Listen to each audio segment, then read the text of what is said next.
देखिए, आज हमारे साथ वो चारों एडवोकेट हैं जिन्होंने अभी हाल ही में कुछ दिन पहले स्कूलों को लेकर के एक ज्ञापन दिया था जिला उपायुक्त महोदय को, मुख्यमंत्री के नाम, कि उन पर कार्रवाई हो।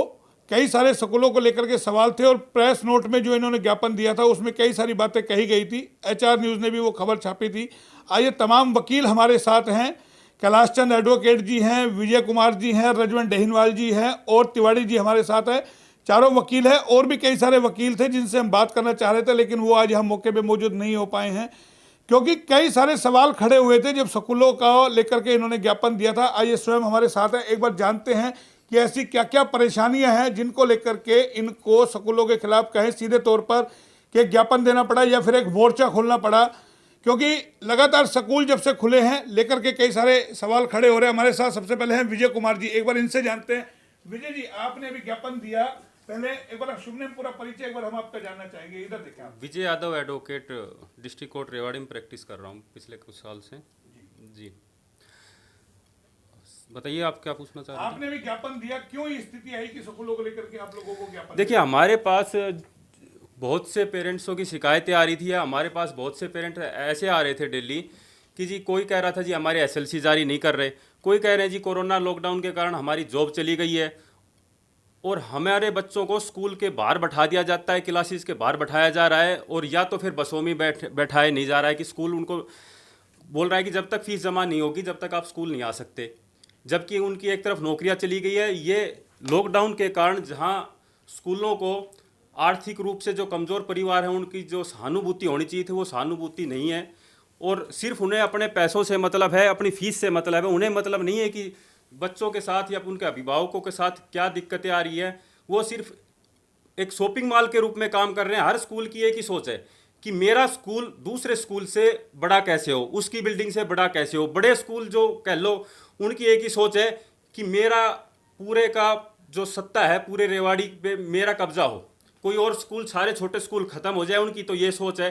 पेरेंट और बच्चों के भविष्य की किसी को कोई चिंता ही नहीं है, उनको सिर्फ स्कूलों के भविष्य से मतलब है। तो इसी क्या क्या आपके पास कोई अभिभावक ऐसे आए जिन्होंने इस तरीके की शिकायतें की हो कि स्कूल हमें जबरन हमें बैठने नहीं दे रहे, फीस हमसे मैं वसूल करना चाह रहे हैं? मैं बता रहा कि बहुत से अभिभावक आए हैं। और कल ही किसी वीडियो में, आप ज़्यादा पीछे क्यों जा रहे हो, कल ही किसी वीडियो में मैं देख रहा था जैन स्कूल के बाहर एक लेडीज अपने 2-3 साल दूसरी या तीसरी क्लास की बच्ची थी उसकी, और उसको लेके बाहर घंटों बाहर स्कूल के बाहर खड़ी रही है। पूरे रेवाड़ी ने देखा है उसमें। मतलब बहुत से ऐसे अभिभावक हमारे पास आए। हमने कुछ एक बाबूजी कैलाश ने भी 1-2 केस कल परसों भी एसएलसी वगैरह नहीं दे रहे हैं, उनके केस कोर्ट ने आदेश किए हैं कि आप इनको तुरंत एसएलसी दो।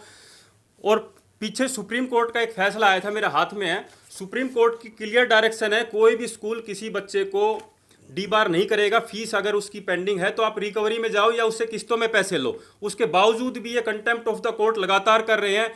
और जो डीईओ है या शिक्षा विभाग है वो आंखें मूंद कर बैठा हुआ है। वो तो वही कर रहे हैं जो स्कूल चाहते हैं। वो, उनको बच्चों से कोई मतलब नहीं है। उनको तो मतलब है स्कूल क्या चाह रहे हैं। स्कूल वाले उनके डीओ के ऑफिसों में लगातार चक्कर काटते हैं, लेकिन उनको वहां से कोई रिलीफ नहीं मिल रहा। तो अब अंत में कहाँ आए, कोर्ट ही बसता है रास्ता। कोर्ट ही बसता है। तो देखिए, ये सीधा सीधा इन्होंने आरोप लगा दिया है कि कोर्ट ही एक रास्ता बसता है। और भी हमारे साथ लोग हैं। रजवन जी है। रजवन जी, आप लगातार तमाम डिबेट में जाते हैं, नहीं लगता तमाम चैनलों को इस मुद्दा उठाना चाहिए? ये आपकी शिक्षण संस्थानों से बात हुई है कि इस तरीके के जो मामले आ रहे हैं वकीलों के पास? देखिए मोहनलाल जी, सबसे पहले बात एक आती है कि पहले शिक्षा प्राप्त करने की जहाँ पे बात आती थी, आज उल्टा हो गया। आज शिक्षा का व्यवसायीकरण कर दिया गया था। मतलब जो पहले सरकारी स्कूलों में, असल में अगर हम माने तो सरकारी स्कूलों में शिक्षा मिलती थी, लेकिन आज जो प्राइवेट स्कूलों में, वहाँ पे ना वो देखा देखी काम चल रहा है। वहाँ पे बच्चों को एक ना इस हिसाब से बुलाया जाता है, उनको रंग पेंट करके, जिनको एक ना एक ब्यूटी पार्लर की तरह। वहाँ के जो स्टूडेंट्स हैं, वहाँ के जो टीचर्स हैं, उनकी वेशभूषा देखो, कहीं वो लग नहीं रहा कि वो बच्चों को पढ़ाने के आ रहे हैं। हमारे बच्चों को सरकारी स्कूलों में संस्कार मिलते थे। मेरे को नहीं लगता कि यहाँ पे प्राइवेट स्कूलों में संस्कार की बातें होती हैं। वही चीज है। क्या प्राइवेट स्कूल आपसे जबरन बच्चों को पढ़ाने की अपील देखिए, कर रहे हैं या इस कह चीज़ रहे में हैं आप इस लोगों चीज़ से? में इस चीज़ में मैं सबसे बड़ी कमी सरकार की मानता हूँ। सरकार की कमी क्या है कि जो सरकारी जो स्कूल हैं उनकी व्यवस्था को अगर दुरुस्त करे तो कोई भी माँ बाप नहीं चाहेगा। इससे पहले हम भी हैं, हमारे पेरेंट्स भी हैं, वो भी सरकारी स्कूलों में पढ़े हुए हैं। वो क्यों पढ़े हुए हैं? क्योंकि उस समय का जो माहौल था वो सरकारी स्कूलों का बेहतर माहौल था। आज सरकारी स्कूलों में ना तो इंफ्रास्ट्रक्चर है, ना पीने की पानी की व्यवस्था है, ना बिजली की व्यवस्था है। जो शेड सिस्टम लगाए हैं वो बंद पड़े हैं, बिल्डिंग उनकी जर्जर हुई पड़ी है। और तो आपको लगता है इन सब चीजों के इन खिलाफ चीजों के सब बारे में चीजों हम के खिलाफ लगातार आपको अपने मुद्दे को प्राइवेट उठाते हैं, चाहे मैं पार्टी लेवल पे हो, चाहे एक सोशल लेवल पे हो, हम इस मुद्दे को लगातार उठाए रखते हैं। तो उससे क्या है, सरकार की खुद नीयत ये है कि प्राइवेट स्कूलों को किस प्रकार बढ़ावा दिया जा सके। एक छोटी सी बात मैं बताता हूँ मोहनलाल जी, अगर सरकार का कोई मंत्री है, अगर उसका आज कोई कार्यक्रम किसी प्राइवेट स्कूल में होगा तो वो राजी खुशी जाएगा, बाकायदा डोनेशन भी दे के आएगा, जबकि इस तरह का कोई भी रूल नहीं है। इससे पहले भी 2-3 मामले आए थे जिसमें सरकारी प्राइवेट स्कूलों में और सरकार की तरफ से उनको डोनेशन दी गई थी, उनको वहाँ पे दिया गया। अगर यही मंत्री, अगर नेता जो भी है, ये अगर प्राइवेट स्कूलों के बजाय सरकारी स्कूलों में जाके और वहाँ पे देखे, वहाँ की स्थिति को देखे, तो शायद वहाँ पे कुछ शिक्षा का स्तर भी बढ़े, उनमें क्या कमी है उन कमियों को दूर करने का काम करे। तो अभिभावक क्या चाहते हैं? अब बेहतर शिक्षा, सुरक्षा। अब ना तो वहाँ पे शिक्षा है ना सुरक्षा है। जो टीचर हैं उन टीचरों की पढ़ाई के अलावा सारे काम करवाए जाते हैं। तिवारी जी, आप लोगों ने कल जो ज्ञापन दिया उसके अंदर सीधा सीधा एक मैसेज निकल के आता है कि कहीं ना कहीं आप लोगों ने तमाम जो वकील इकट्ठे हुए स्कूलों को सीधा सीधा टारगेट किया कि स्कूल भाई माफिया है। बाकायदा आपके प्रेस नोट में ये वर्ड में कोड कर रहा हूँ कि उसमें लिखा गया है कि स्कूल वाले माफिया बन गए हैं, बड़े बड़े। क्या आपको कहां से लगा स्कूल माफिया बन गए? स्कूल माफिया ही नहीं, मैं आपसे कहूँगा कि हरियाणा रथ न्यूज़ चैनल HR न्यूज़ दिखाए कि ये माफिया नहीं है, ये दुकानें हैं, निजी दुकानें। जो दुकानें चल रही हैं केवल अभिभावकों की जेब से वसूली करने के लिए। वसूली भी कैसी? अवैध वसूली। अब आप ये मान के चलिए कि आप लोग कहते हैं कि इस तरीके से, मैं कहता हूँ अभिभावक जब अपने बच्चे को पढ़ाई के लिए भेजता है तो ऐसा अभिभावक है कि हर अभिभावक चाहता है कि उसका बच्चा पढ़ लिख कर अच्छा इंसान बने, भारत का नागरिक बने। उस नागरिक बनाने के नाम पर जो अवैध वसूली की जा रही है, एक गरीब आदमी और गरीब होता जा रहा है निजी स्कूलों की इस मन बढ़ाओ हुई फीस से। ये फीस ही नहीं बढ़ा रहे, ये हर चीज़ में अपना कमीशन ढूंढते हैं, चाहे वो किताबें हों, चाहे वो ड्रेस हो, चाहे वो कोई चीज़ें हो, इसमें सब ये कमीशन ढूंढते हैं और कमीशन के बेस पर ये काम कर रहे हैं। सरकार ने कहा कि केवल ट्यूशन फीस ली जाएगी, ये नहीं माने। इनकी लॉबी इतनी सशक्त है। अभी आप पूछ रहे थे, ये सब वो राजनीतिक व्यक्ति, वो प्रभावशाली लोग हैं जिनके स्कूल चल रहे हैं, मैनेजमेंट में इनका हाथ है, बड़े बड़े नेता इसमें अपनी पार्टनरशिप डाले हुए हैं। इसलिए हरियाणा सरकार भी अपने आप को विवश महसूस कर रही है। अब आप देखो इनको कि एक स्कूल की बिल्डिंग अगले साल नए स्कूल में तब्दील हो जा रही है, जबकि हमारे सरकारी स्कूल 1070 अभी बंद कर दिए गए। कारण क्या है? कारण यही है कि इसमें पूंजीपति लोग, जो माफिया लोग हैं, आज मैं फिर कह रहा हूं, ये दुकान चला रहे हैं, अपनी दुकान शिक्षा को व्यवसायीकरण करके लूटने का एक केवल काम किया है, तो वो इन निजी स्कूलों ने किया है। लेकिन जैसा आपने बताया कि सफेद पोस्ट नेताओं के स्कूल है, आपको मालूम है काले कोट वकीलों के भी दर्जनों स्कूल हैं, बड़े बड़े कई सारे स्कूल हैं। तमाम जो वकील हैं उन्होंने स्कूल खोले हुए हैं ग्रुप के अंदर। क्या उनको लेकर के भी यही आपकी प्रतिक्रिया? वकीलों के स्कूल हो सकते हैं, वे भी इन्हीं की तरह माफिया का काम कर सकते हैं। क्यों? इन्होंने इसको बिजनेस बना लिया। ये शिक्षा देने का घर नहीं रहा है, शिक्षा का घर नहीं है, ये क्या है? दुकानें हैं, और दुकानों में कंपटीशन है, तो जितना कंपटीशन करेंगे उतना कमाएंगे, चाहे वो फिर वकील हो, चाहे वो नेता हो, चाहे वो कोई भी हो। मैं सभी के बारे में ये आक्षेप लगाता हूँ कि इस तरीके की जो दुकानें चलाई गई हैं, वो दुकानें सरकार के द्वारा भी बंद नहीं कराई जा रही है। सबसे बड़ी, आप लोगों को कोर्ट में जाना चाहिए। कोर्ट में गए हम, कोर्ट का ही नतीजा है। आपको मैं बता दूं कि हाई कोर्ट ने अभी क्या डायरेक्शन दी है कि माननीय सुप्रीम कोर्ट ने जिस तरीके से राजस्थान में ट्यूशन फीस लेने को कहा था, मैं आपके माध्यम से सभी श्रोताओं को, सभी दर्शकों को बता देना चाहता हूं कि 5 अप्रैल से 5 सितंबर तक किस्तों में फीस दी जा सकती है।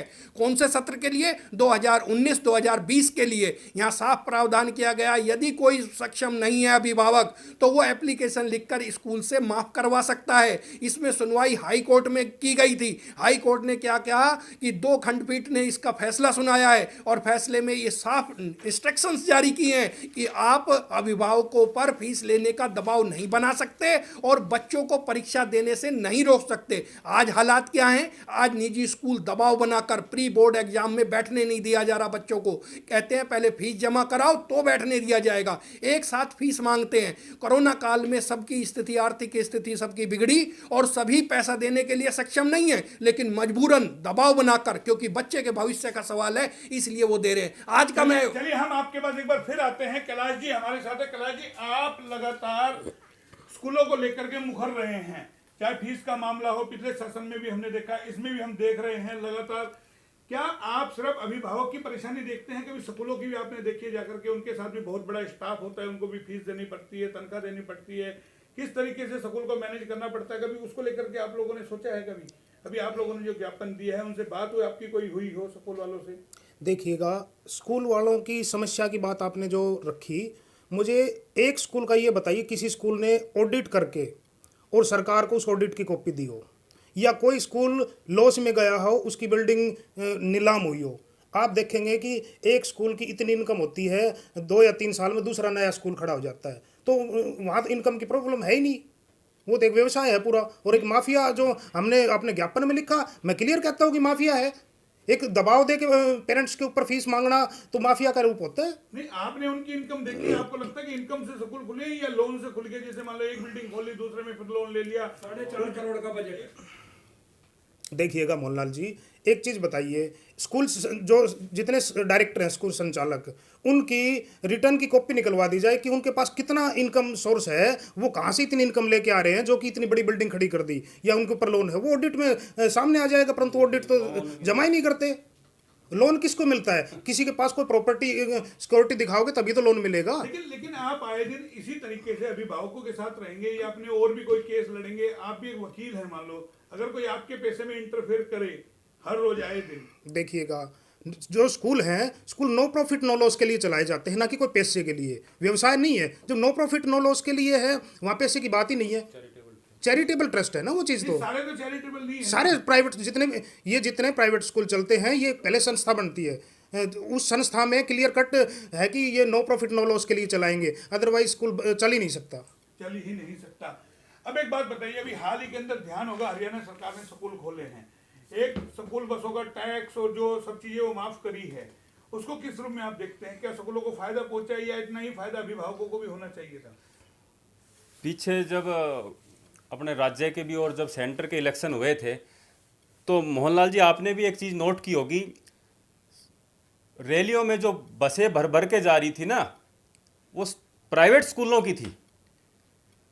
तो आज हमें पता लग रहा है कि वो उनकी जो पेमेंट है ना, वो बसों की उस समय जो फ्री में नहीं थी, वो जो उसमें लोग बैठ के जा रहे थे ना, वो उनको आज पे करना पड़ रहा है उसका। आज हमें दिखाई दे रहा है कि वो जो पैसा था वो आज अभिभावकों की जेब से ही जा रहा है। वो उन्होंने उस समय फ्री में जो रिटर्न कर रही है अब सरकारी ने, वो जो अब सरकार आंख मीच के बैठ गई है कि अब आप अपनी वसूली कर सकते हो।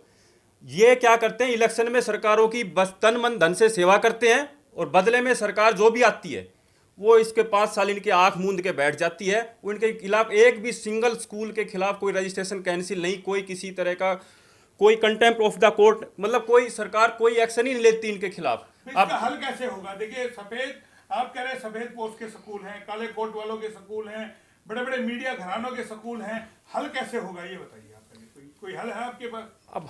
अब हल तो सरकार देखे कि वो अपना सरकारी जो स्कूल है उनका सतर सुधारे, और हम तो यही कर सकते हैं। अगर किसी अभिभावक को कोई दिक्कत परेशानी आ रही है, कोई स्कूल उसका हरासमेंट कर रहा है, तो हम तो यही है कि उसको कोर्ट के माध्यम से हम उसको रिलीफ दिलवा सकते हैं फ्री ऑफ कॉस्ट।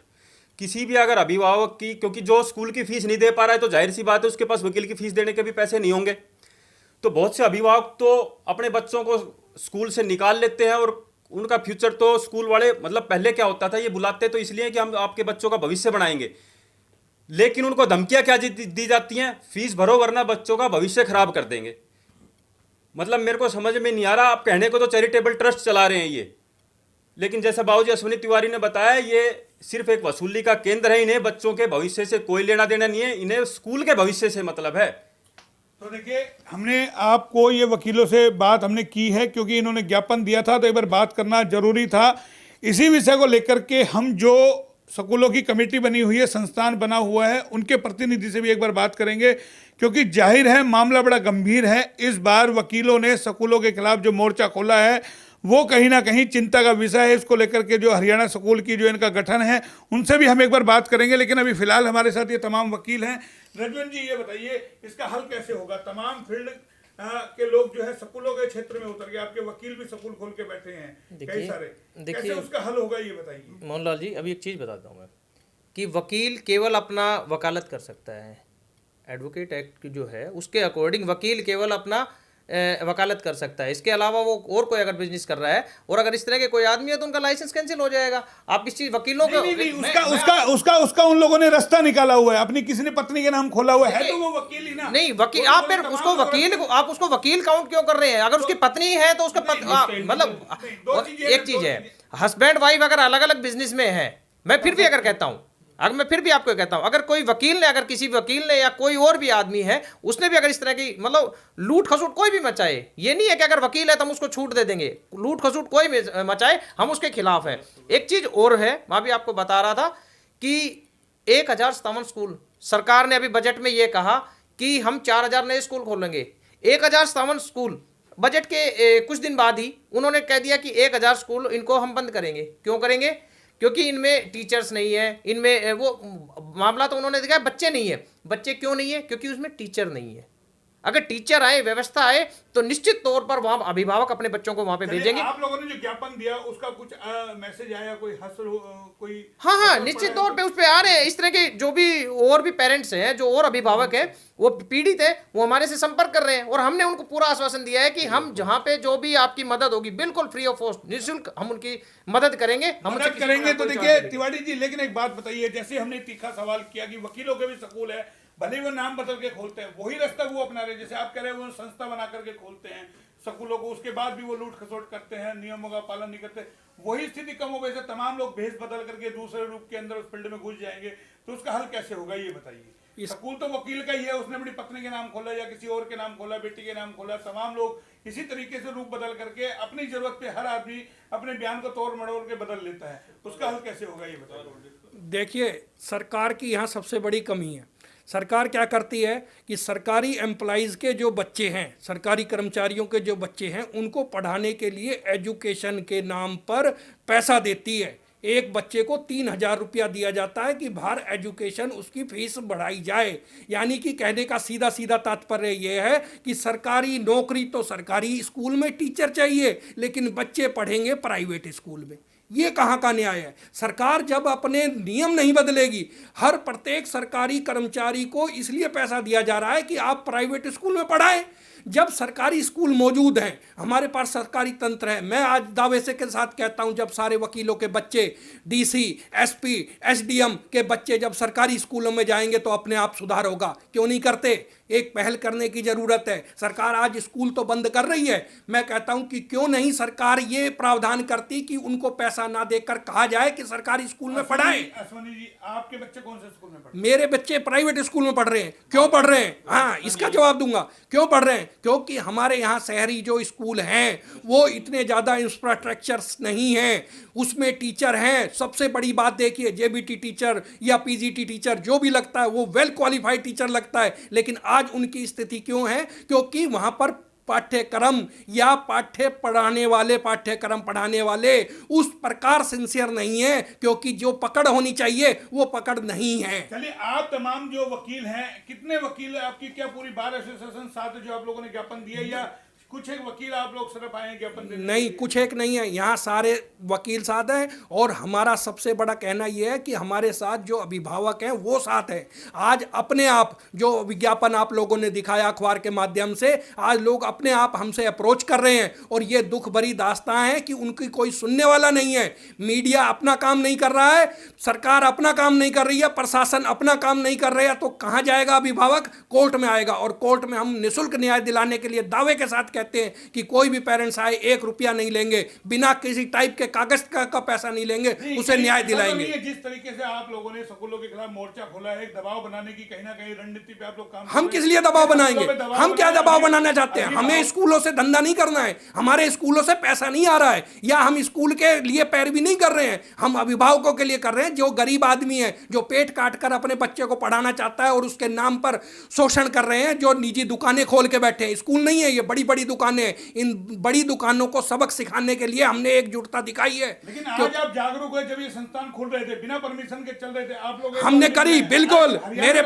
मेरे पास आज 200 आरटीआई हैं जो जिले के स्कूलों का पर्दाफाश करती हैं। आज भी मैं दिखा सकता हूं। आप लोग पूछ रहे थे कि बजट 6 नंबर का फार्म भरते हैं हरियाणा एजुकेशन बोर्ड में, 6 नंबर के फार्म में देखें एक छोटे से स्कूल का बजट क्या है, 4.5 करोड़ रुपए का सालाना। आप कहते हैं आर्थिक स्थिति। हरियाणा राज्य में खबरें छाप रहा था, बिना मान्यता के स्कूल चल रहे हैं, मान्यता 3 स्कूलों की चल रहे हैं 5, तब आप वकील कहाँ थे? आपको नहीं, तब भी हम वकील एक्शन में थे। सुनिए अब आप बात, कितने स्कूल मान्यता प्राप्त नहीं है रेवाड़ी में? 100 से ज्यादा, 130 के लगभग। और बंद किसने करे? केवल बंद कितने करे? आज तक केवल 2 स्कूलों पे कार्रवाई हुई है। नहीं हो तो रिकॉर्ड निकाल कर देख सकते हैं। डीओ के पास जितनी ज्यादा आरटीआई लगाई गई तो वकीलों के माध्यम से लगाई गई है। मैं गवाऊं, मेरे पास आज 200 से ज्यादा आरटीआई है। रोज हम सूचनाएं मांगते हैं, न्याय की लड़ाई लड़ेंगे। तो देखिए, ये आक्रोश कहीं ना कहीं वकीलों में है, लेकिन हम एक फिर तीखा सवाल आपसे करेंगे। जनाब, ऐसा तो नहीं है कि सिर्फ एक स्कूल पे दबाव बनाने की रणनीति पे आप लोग काम कर रहे हैं कि स्कूलों पे किसी तरीके से अभिभावकों के सारे दबाव बने और अपने कहीं काम निकले? ऐसा तो नहीं होगा कि तमाम वकील बाकायदा इसी तरीके से लड़ते रहेंगे आप हकों के लिए?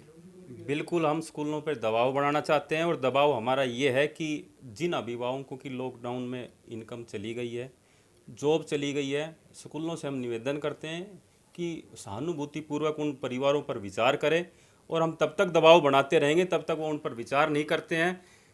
और जहाँ तक आप कुछ अगला क्या पूछ रहे थे आप? हम यही कह रहे हैं कि जैसे भाई कैलाश जी, आपसे एक सीधा सवाल करते हैं। आप स्कूलों को लेकर के जितना मुखर है, और भी बहुत सारे मुद्दे हैं, शहर की सफाई व्यवस्था है, हमारा सांड का मुद्दा है, अतिक्रमण का मुद्दा है, उन मुद्दों पे आप लोग क्यों नहीं लड़ाई लड़ते? शहर के सौंदर्यीकरण का मुद्दा है, साथ में आप उसको भी क्यों नहीं लेकर के चलते? देखिए, खाली स्कूलों के लिए नहीं, हम और भी चीज़ों पर मैं लगातार कार्य कर रहा हूँ। महिलाओं से संबंधित हो, ये बुजुर्गों से संबंधित हो, अन्य सफाई के मामले में सभी के ऊपर कार्रवाई करते हैं, काम करते हैं। और बात आपने कही कि स्कूलों के ऊपर आपका एक रुख अलग है, ऐसा नहीं है। स्कूलों से हमारे बच्चों का भविष्य बढ़ना है, हमारे दुश्मन नहीं है। हम स्कूलों के दुश्मन नहीं है। जो स्कूल नियम के खिलाफ चलता है उन स्कूलों के खिलाफ है हम। आपको लगता है तमाम स्कूलों को मिलकर के और आपको वकीलों को मिलकर के एक प्लेटफॉर्म पे बात करनी चाहिए आराम से, कि बैठ करके भी इस तरीके के थोड़ा सा रवैये में आप सुधार करें, थोड़ा सा हम वकील लोग बैठ करके आराम से एक मंच पे कोई बात हो? देखिए, मंच की बात ऐसा है, मंच की, क्योंकि पूरी कम्युनिटी का सवाल है कि आप एडवोकेट हैं, वो स्कूल है। देखिए, ये हम क्या बात कर रहे हैं? हम केवल पीड़ित व्यक्ति, कोई भी पीड़ित व्यक्ति अगर आता है, हम उसकी मांग को रख रहे हैं। अब हमारे पास ये नहीं है कि हम जाके स्कूल वालों से करें, हमें उनसे कोई बार्गेनिंग नहीं करनी। हम ये चाहते हैं कि जो पीड़ित व्यक्ति है उसको न्याय मिले। अभी आप एक बात कर रहे थे कि अकेले हम स्कूलों के खिलाफ नहीं है, समाज का किसी भी तरह का कोई भी, जैसे अभी आपने आवारा सांडों की बात की, आवारा सांडों को लेकर भी हमने इस मुद्दे को उठाया था, हमने ज्ञापन दिया था। और आज भी आवारा सांडों के बारे में अगर जो नई नगर परिषद का चुनाव हुआ था तो उसमें इस मुद्दे को बड़ी गहनता से उठाया गया था कि भाई इस सांडों से मुक्ति दिलाएंगे। आज हालात क्या है? वो कि वो हैं, आज भी सांड गलियों में घूम रहे हैं, बच्चे हैं, बुजुर्ग हैं, उनसे बड़े परेशान हैं, लेकिन सुनने वाला कौन है? किसको सुनाए?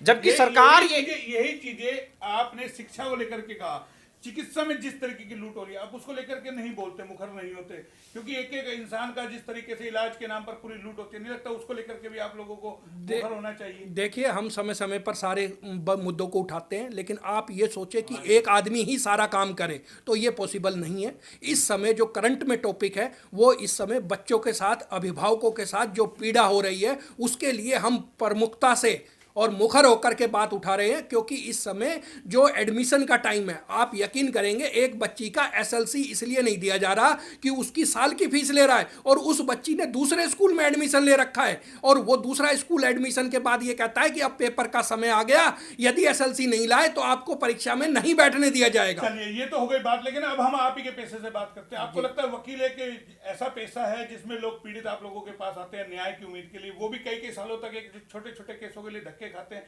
नहीं लगता उसको लेकर के भी कुछ बदलाव अब होना चाहिए? वो लोग पैसे से लूटते हैं, पूरी तरीके से लूटते हैं। ऐसा आपका कहना कतई गलत है मोहनलाल जी। आप नहीं, पैसे मैंने की नहीं सवाल है, किया, मैं मैंने बिल्कुल सवाल आपके किया सवाल है का ही जवाब कि दे रहा लंबा हूँ। केस उनका नहीं चलता चल रहा है है, अब। किस तरीके से अब आप आ जाइए, मैं उसी को बता रहा हूँ। अब इतनी ज्यादा इसमें हमारे चेंज आया इंफ्रास्ट्रक्चर्स। आज अब ऑनलाइन कोई भी क्लाइंट जो है ऑनलाइन अपने केस का स्टेटस देख सकता है। आज मैं अभी देख रहा था 2 साल से ज्यादा कोई केस नहीं चल पा रहा है। कारण क्या है कि हमारे यहाँ अपील में, जो अपील में समय लगता था, अपील में आज 9 जज बैठे हुए हैं, 9 एडीजे लगे हुए हैं। आप यकीन नहीं करेंगे, 9 एडीजे क्या कर रहे हैं, धड़ाधड़ उसको खत्म कर रहे हैं अपीलों को। और जब अपील जब डिसाइड हो रही है, अब हो रही है त्वरित न्याय की थोड़ा सा तरफ। आपने हमारा बता दिया। हम थोड़ा सा इसी को लेकर के कर रहे हैं कि जैसे बहुत सारे लोग हैं जो गरीब है, वो केस नहीं लड़ पाते हैं, चाहे क्राइम का हो, चाहे कोई और हो, चाहे दहेज का हो, उसको लेकर के आप थोड़ी एक नई पहल करें, आप वकील लोग।